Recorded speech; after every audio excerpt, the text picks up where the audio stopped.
What's a harsh truth you have for the opposite sex? Someone that lies cheats to get with you. Will lie, cheat on you as well, for both genders. Really? PMing me pictures of you naked will not make me like you. What if I send you naked pictures of my dog? He's always naked. He's a weirdo. A little bit of empathy goes a long day. Please do not dismiss us when we tell you about our fears, insecurities, problems, even if it is hard for you to relate to. There's a lot of things we don't understand about you, and need to have explained to us. Please don't assume we should already know them from being alive. An apology has 3 parts. Saying you're sorry, acknowledging what you did wrong, explaining how you intend to make things right, and doing just that. Sorry ladies, but I'm taken. Let me get Liam Neeson to help you. If you're constantly going to play hard to get, we're eventually going to give up. The person with the least to lose always has the most controlled power in the relationship. If you do online dating and you're very overweight and you skillfully hide that fact in your photos, you're setting yourself up for disappointment and awkwardness. Ask a friend who's good with a camera to take a photo of you where you look good but also like yourself. Of course that goes for both sexes. Don't misrepresent yourself. Do you really want your date to think that's not even close to what I saw in those photos? Writing "there's no way I could write a short summary of myself in a dating profile" does not make you appear a mysterious, worldly polymath. It shows that you either are not willing to make the effort, or are incapable of analyzing and distilling the essence of a complex subject. This comment has been overwritten by an open-source script to protect this user's privacy. If you would like to do the same, add the browser extension GreaseMonkey to Firefox and add this open-source script. Then simply click on your username on Reddit, go to the Comments tab, and hit the New Overwrite button at the top. Being nice isn't good enough. People are supposed to be nice. If you want surprise fun time, take your showers regularly.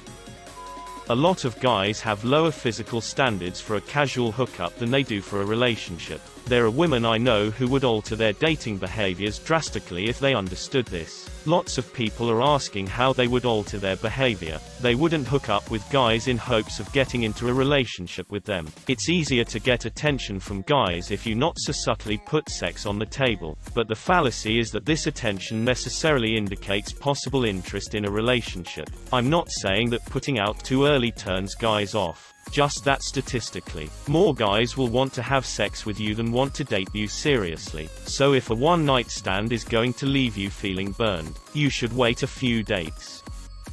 Negging is kind of obvious. Only a woman with overly symmetrical eyebrows would say that.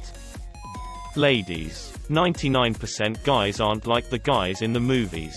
We aren't great at picking up subtle cues. We probably aren't going to go stand by a lake and look out while we build up the courage to race to the airport and stop your flight, or object to your wedding and take you away to a power ballad. We get drunk and bitch to our friends and play video games. We miss you. But this isn't The Notebook or a rom-com.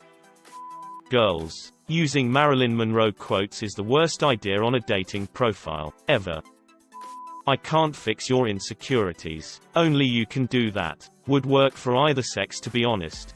I would actually say that you can fix someone's insecurities. Just not in a, "hey, let me just fix that right up for you" way. Example, I had a girlfriend who was really shy, and uncomfortable showing herself, and being naked especially. I loved her with all my heart, giving her tons of compliments, and massive amounts of affection every day. I made her feel valued, appreciated, wanted. Therefore, after some time, she was totally comfortable going out in public, started wearing clothes she liked instead of clothing she could hide in, and she could be naked with me without being embarrassed. This was a result of love, affection and a lot of time. But even after we broke up, she's a completely changed person, and I think I actually helped her overcome her insecurities, even though I wasn't actively trying to fix it.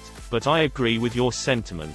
The change comes from within. I don't think you can fix other people, but I think that the song that echoes my sentiment the most is the song Fix You by Coldplay. The change will come from within, but I'll be damned if I don't try to make you realize your true potential, how happy you could be in your own person, because you are amazing. To the people asking what happened after, was that we was in a great relationship. Best I ever had, but I screwed it up in search of something better. We still see each other from time to time, and sometimes it gets passionated, but I don't think it's me and her, as I'm a very weird person, but that's another story. Thanks for the inputs, guys.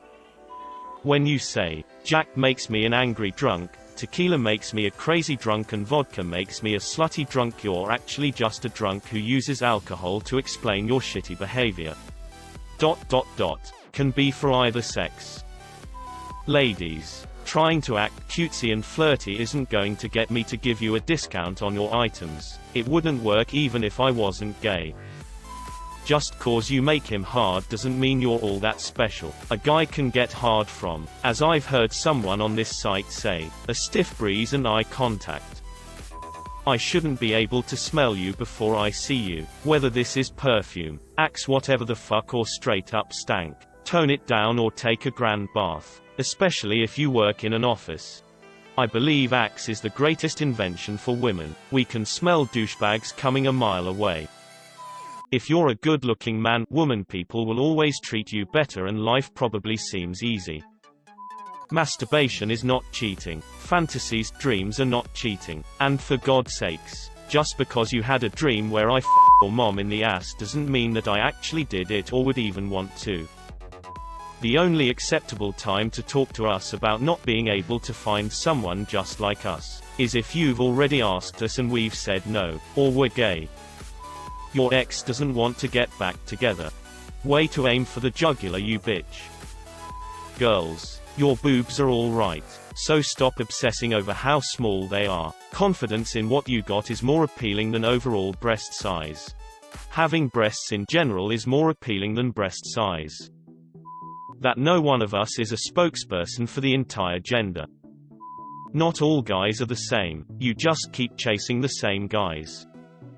My wife brought home a book once for like an 4050 lit class that summed up everything wrong with almost every relationship I've had and half I've seen. I don't remember the name of the book, but it's about a young black woman post-Civil War, and her personal and sexual awakening. She married a successful man she wasn't into because they made a handsome couple. Her mom drops by. I'll paraphrase in the style of the author. Mom, why is you sittin' while your water ain't drawn and your stovewood ain't cut? Katie, oh, mama, Eugene treats me so good. I hardly have to lift a finger around here. He comes home from the store and he'll cut the wood and haul the water, and sometimes he even do the cookin'. Mom, and does you love him good at night? Katie shrugs. Mom, long pause, you is the dumbest child God ever give me to raise. Katie, why? What do you mean? Mama, Mom, that man should be kissing your mouth. And he kissin' your foot. And a man stay down and kiss your foot long enough. You can't help but look down on him. But, come some day, he gonna look up,